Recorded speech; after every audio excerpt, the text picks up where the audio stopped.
Ассалаумағалейкум. Мен өткен жолы Дональд Трамп денсаулық сақтау саласында біраз пайдалы істер істеді деп айтқанмын. Бүгін біз соған тоқталып өтеміз. Тақырыпты маңызды емес деп ойлап қалмаңыздар. Видеоны соңына дейін көрсеңіздер, біраз пайдалы мәлімет аласыздар. Ол мәліметтерді сіздер қазақ тілінде басқа еш жерден таба алмайсыздар. Сондықтан видеоны соңына дейін көріп, лайк басып, арнаға жазылып қойыңыздар. Сонымен, Трамп денсаулық сақтау саласында қандай істермен ерекшеленді? Трамп екінші рет билікке келгенде, офиске кірген күні бірден ақш-ты әлемдік денсаулық ұйымынан шығару туралы бұйрыққа қол қойды. Неге ол солай істеді? Бір жағынан ол ақша үнемдегісі келіп отыр. Оның саудагер екенін бәріміз білеміз, және Трамптың өзі айтқандай, ақш әлемдік денсаулық ұйымына ең көп ақша құятын ел. Жыл сайын олар $500 миллион төлеп тұрады. Трамптың өзі солай айтып отыр. Біз әлемдік денсаулық ұйымына $500 миллион төлейтінбіз. Мен оны тоқтаттым. Енді ол сол ақшаны үнемдегісі келеді. Бірақ бұл басты себеп емес. Өйткені Трамптың өзі айтқандай, оларға $500 миллион емес, одан едәуір аз ақша төлеу туралы ұсыныс берілген, бірақ ол соның өзінен бас тартып отыр. Демек, мұнда себеп басқа деген сөз. Оның себебі басқа болса да, мен шығып кеттім. Олар маған $39 миллион қайтып келуді ұсынды. Онда не үшін ол солай істеп отыр? Өйткені әлемдік денсаулық ұйымы ол глобалистердің ұйымы. Олар әдейі сол ұйымды құрған. Олардың мұндағы мақсаты бүкіл адамзатты бір жүйеге бағындырып, медициналық диктатура орнату. Қазір бұл ұйымның құрамына бүкіл әлемдегі барлық елдер кіреді деп айтуға болады. Небәрі екі ел ғана кірмейді, ол Лихтенштейн мен Тайвань. Одан басқа 196 мемлекет бұл ұйымның құрамына кіреді, және ол елдердің барлығында денсаулық сақтау жүйесі бір стандартқа бағынады. Сіздер қай елге барып емделсеңіздер де, ол жерде дәрілер бірдей болады, ем әдістер бірдей болады, ем протоколдары бір-біріне өте ұқсас болады.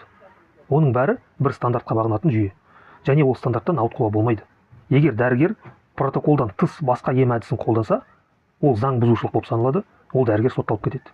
Мысалы, италиялық дәрігер Тулио Симончини обыр ауруын содамен емдеген үшін сотталып түрмеге қамалған. Бұл медициналық диктатура. Бұл адамзатты бағындырудың, оған үстемдік етудің бір жақсы құралы. Және оның үстіне элиталар бұл жүйеден үлкен қаржылай пайда тауып отыр. Өйткені мен өткен жолы айтқандай, қазіргі заманауи медицина адамзатқа емес, фарм компанияларға қызмет етеді. Енді ойлаңыздар, 8 миллиард тұтынушыдан қанша ақша табуға болады? Сондықтан қазір фарм бизнес бүкіл әлемдегі табыс мөлшері бойынша екінші ең ірі бизнес. Бірінші орында қару-жарақ өндірісі, екінші орында фарм бизнес, немесе оны басқаша Big Pharma деп атайды. Қазіргі Big Pharmaның жылдық табысы $1,5 триллион жуық. Осының бәрін элиталар бүкіл адамзатты бір стандартқа бағындырып, бір жүйеге бағындырып, сол арқылы жүзеге асырып отыр. Ал қазір Трамп ақш-тың денсаулық сақтау жүйесін әлемдік денсаулық ұйымының ықпалынан шығарып, оны тәуелсіз қылды. Бұл шешімнің қаншалықты маңызды екенін көптеген адамдар әлі түсінбей жатыр. Және одан басқа Трамп пандемия кезінде халыққа ақша таратқан. Оны бәріңіз естіген шығарсыздар. Қазақстаннан барып ақш-та оқыған студенттердің өздері сол ақшадан алып қалған кездері болған. Сонда бір адам басына $1,400 дейін ақша төленген. Және соның бәрін жүзеге асыру үшін мемлекет бюджетінен $845 миллиард бөлінген. Сол ақшаны Трамп жай ғана халыққа таратып берді. Ал оның қандай ақша құмар саудагер екенін ескерсек, бұл Трамп үшін нағыз ерлік. Бірақ оның бәрі түк емес, ол жай ғана ақша. Одан да маңыздысы, Трамп пандемияға қарсы күресіп, оны жеңу үшін қолынан келген істеді. Ол қайта-қайта пресс-конференциялар өткізді, ғалымдарды, сарапшыларды шақырып, олармен ақылдасып, кеңесіп, бұл мәселені шешкісі келді. Ол шында да індетті тоқтатқысы келді. Және оған бір нақты дәлел, ол мына бір дәрі. Бұл дәрінің атын атауға болмайды. Бұл дәріні Трамп ковидті емдеу протоколына енгізіп қойды. Сол арқылы ол элиталардың жолын кесіп, олардың жоспарларына үлкен кедергі келтірді. Ол қалай болғанын мен қазір түсіндіріп берейін. Жалпы пандемия ол элиталардың саяси ойыны. Олар бастан аяқ оны өздері ұйымдастырған, өздері соны қадағалап, соны басқарып отырған. Және олардың мұндағы мақсаты біріншіден халық санын қысқарту, өйткені бұл вирусты олар биологиялық қару ретінде дайындаған. Екіншіден дәрі-дәрмек пен вакцина сатылымынан үлкен табыс табу, және одан да маңыздысы медициналық және цифрлық диктатура орнату. Бүкіл адамзаттың құқығын шектеп, адамдарды күштеп үйлеріне қамап қою, күштеп маска таққызу, күштеп емдеу, күштеп екпе салдыру, соның бәрін олар адамдардың рұқсатынсыз істеді. Және оның үстіне дезинформация деген сылтауды пайдаланып, сөз бостандығын шектеу. Осының бәрін олар пандемияның арқасында жүзеге асырды. Ал енді жаңағы дәріге келсек, бұл бұрыннан бері безгек ауруын емдеу үшін қолданып келе жатқан дәрі. Оның антивирустық қасиеті 2002-2003 жылдары анықталды. Ол кезде Қытайда, естеріңізде болса, бірінші SARS коронавирус індеті болды. Оны орысша атипичная пневмония деп атаған. Сол кезде ғалымдар бұл дәріні пробиркада зерттеп, оның коронавирусқа қарсы қасиеті бар екенін анықтаған. Соны ескеріп 2020 жылы жаңа пандемияда Қытай дәрігерлері сол дәріні науқастарға беріп жақсы нәтиже алған. Содан кейін Кореядағы дәрігерлер де сол дәріні қолданған, олар да жақсы нәтиже алған. Сосын Францияда мына бір ғалым, оның атын атауға болмайды, бұл әлемге әйгілі атағы шыққан әлемдегі ең мықты вирусологтардың бірі, осы дәріні және оған қоса азитромицин деген антибиотикті науқастарға беріп өте жақсы нәтиже алған. Соны мақалаға жазып, сол мақаланы жариялаған, содан кейін бір маңызды мәлімдеме жасаған. Оның айтуынша ковид ауруын емдеу өте оңай екен, және бұл тыныс алу жолдары ауруларының ішіндегі емделуі ең оңай ауру. Бұл сөзді ол пандемияның басында айтқан. Бұл нағыз сенсация болды. Бүкіл жаңалық агенттіктері күндіз түні бұл сөздерді қайталап, оны бүкіл адамзатқа жария ету керек еді. Бірақ олай болған жоқ. Өйткені ол элиталардың жоспарларына қайшы болды. Содан кейін Нью-Йорк қаласында мына бір дәрігер, оның да атын атауға болмайды, ол өзі Украинадан шыққан адам. Нью-Йорк қаласында оның өз клиникасы бар. Жаңағыдай осы дәріні оған қосып азитромицин деген антибиотикті және мырыш қоспасын науқастарға беріп, ол да жақсы нәтиже алған. Оның өзінің айтуынша ол жүздеген адамды сәтті емдеді. Олардың ешқайсысы аурудан қайтыс болған жоқ. Ол бәрін өлімнен аман сақтап қалды. Бұл да нағыз сенсация болды, бірақ ол туралы ешкім ештеңе айтқан жоқ. Содан кейін ол Трампқа хат жазды. Трамп онымен ақылдасып, кеңесіп, сол дәріні протоколға кіргізіп қойды. Сөйтіп ол элиталардың ашу-ызасын тудырды. Неге? Өйткені бұл арзан және ескі дәрі, оның қолданысына 70 жылдан асты, оның патентінің мерзімі баяғыда шығып кетті. Сондықтан кез келген фармкомпания оны өз лабораториясында өндіріп, арзан бағаға сата алады. Оны өндіретін компания одан айтарлықтай үлкен табыс таба алмайды. Және одан да маңыздысы, бұл дәрі шынында да жақсы нәтиже көрсеткен. Ал ол элиталардың жоспарларына қайшы. Неге? Өйткені оларға бұл вирусты жойқын, өте қауіпті вирус, және бұл ауруды емделмейтін ауру етіп көрсетіп, адамзатты сол арқылы қорқыту керек болды. Адамзатты қорқытып, сол арқылы диктатура орнатып, адамның құқын шектейтін заңдарды қабылдау керек болды. Сондықтан оларға бұл дәрінің қолданысы тиімсіз болды. Содан кейін олар бұл дәріге қарсы қара пиар акциясын бастап кетті. Блогерлер бұл дәрі туралы видеолар түсіре бастады, және оның көбі дәрігерлер болды. Бұл дәріні қабылдамаңдар, оның әсері дәлелденбеген, оның пайдасы жоқ, ол қауіпті дәрі, ол адамда аритмия тудырады, самолечениемен айналыспаңдар деген видеоларды дәрігерлер көптеп түсіріп жүрді. Сол кезде YouTube-тан сол дәрінің атын жазсаң, жүздеген түрлі сондай видео шығатын. Ол видеолардың барлығында дәрігерлер бұл дәріні жамандаған. Оның бәрі арнайы тапсырма бойынша істелген, және 2 жалдамалы ғылыми зерттеу өткізілді. Ол зерттеулердің нәтижелері ең беделді 2 медициналық журналда жарияланды. Ол Lancet және New England Journal of Medicine. Бұл зерттеулерде жаңағы дәрі ешқандай жақсы нәтиже көрсете алмаған, және оның жанама әсерлері өте ауыр болған. Сөйтіп, бұл дәрінің түк пайдасы жоқ, ол қауіпті, ол улы дәрі деп оны протоколдан алып тастады.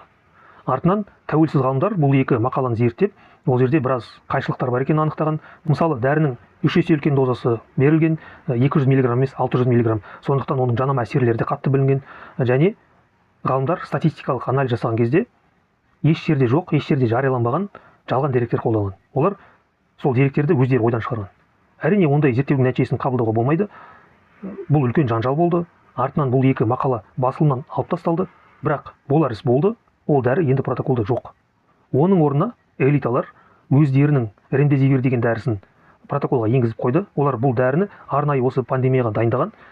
Пандемияның алдында олар бұл дәріні Эбола вирусына қарсы клиникалық сынақтардан өткізген, бірақ ол ешқандай жақсы нәтиже көрсете алмаған. Содан кейін бұл дәріні өндіретін Gilead компаниясының акциялары құлдырай бастаған. Содан кейін олар бұл дәріні ковидке қарсы пайдалану туралы шешім қабылдады. Оған клиникалық сынақ өткізді. Ол клиникалық сынақтарда олар біраз ережелерді бұзған. Мысалы, зерттеу барысында олар зерттеудің шарттарын өзгерткен, және олар дұрыс плацебо қолданбаған. Яғни ондай зерттеудің нәтижесін қабылдауға болмайды. Бірақ соған қарамастан бәрібір бұл дәрі ешқандай жақсы нәтиже көрсете алмаған. Ол өлім санын азайтпаған, бар болғаны ол госпитализация уақытын ғана азайтқан. Тек соны ғана пайдаланып, олар бұл дәріні протоколға енгізіп қойған. Содан бері бірнеше жыл өтті. Осы бірнеше жылда тағы да бірнеше клиникалық сынақ өткізілді. Соның еш қайсысында бұл дәрі жақсы нәтиже көрсете алмады. Оның үстіне ол өте зиянды, өте улы дәрі болып шықты. Ол адамдардың бүйрегін қатты зақымдайды екен. Біраз адамдар сол дәрінің кесірінен бүйректері ауырып қайтыс болған. Әртүрлі зерттеулерде әртүрлі цифрлар айтылады. 100-деген адам деп айтылады. Енді бүкіл әлем бойынша ондай адамдардың саны қанша болғанын бір Құдай біледі. Ол 1000-даған адам, ол 10 мыңдаған адам болуы мүмкін. Бірақ соның бәріне қарамастан, бұл дәрі әлі күнге дейін ресми ем протоколында бар. COVID-19 ауруын емдеудің протоколында бұл дәрі әлі қолданылады. Осылай элиталар қайткенде де өздерінің дегенін істеді. және Трамп ол кезде оларға қарсы ештеңе істей алмады. Өйткені ол кезде Трамптың тәжірибесі болмады. Ол элиталардың ойындарына алданып қалды. Бірақ қазір Трамп ондай емес. Ол жақсы тәжірибе жинады.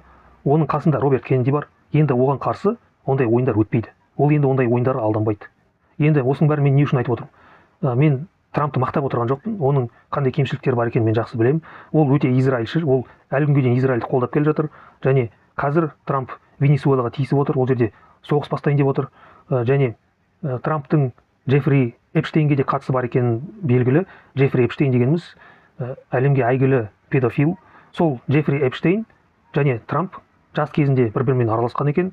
Бұл Трампты әрине жақсы жағынан көрсетпейді. Енді жас кезінде Трамп ондай нәрсеге мүмкін араласқан шығар, бірақ қазір ол ондай нәрселерге жоламайды деп ойлаймын. Және оның қандай кемшіліктері болса да, оның жақсылығын да атап өту керек.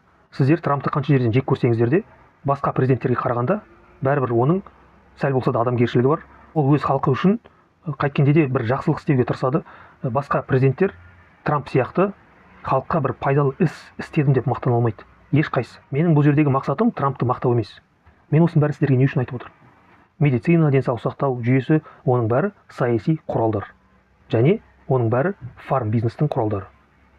Бірақ өкінішке қарай біздің халық ондай нәрсені мүлдем білмейді, ондайды түсінбейді. Пандемия кезінде біздің халық ешқандай қарсылық білдірген жоқ.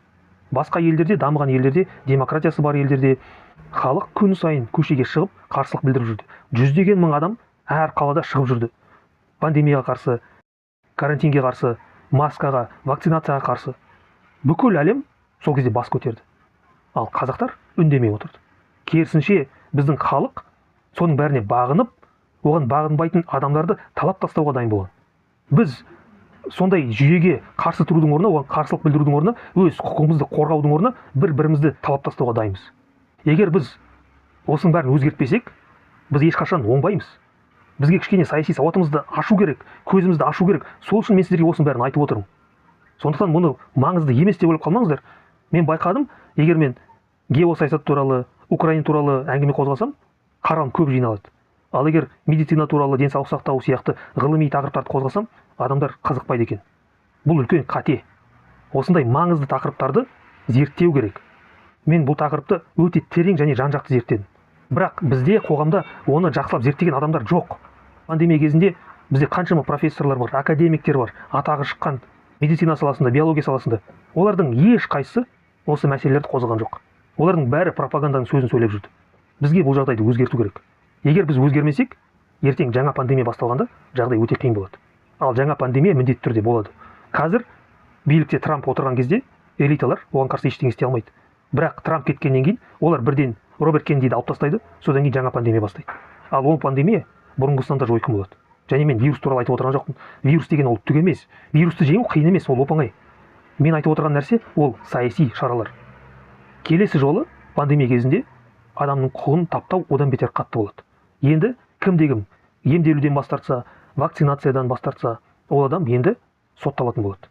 Немесе кім сол туралы шындықты айтып жүрсе, енді ол адамды соттап, ол не үлкен айыппұл төлейді, не түрмеге қамалады. Мен оны сіздерге анық айта аламын, келесі пандемияда тура солай болады. Ал бізге соның бәріне дайындалу керек. Егер бүкіл адамзат осылай бірігіп осыған қарсы тұрса, онда элиталар, глобалистер бізге қарсы ештеңе істей алмайды. Назарларыңызға рахмет. Видеоны лайк басыңыздар, арнаға жазылыңыздар. Келесі кездескенше.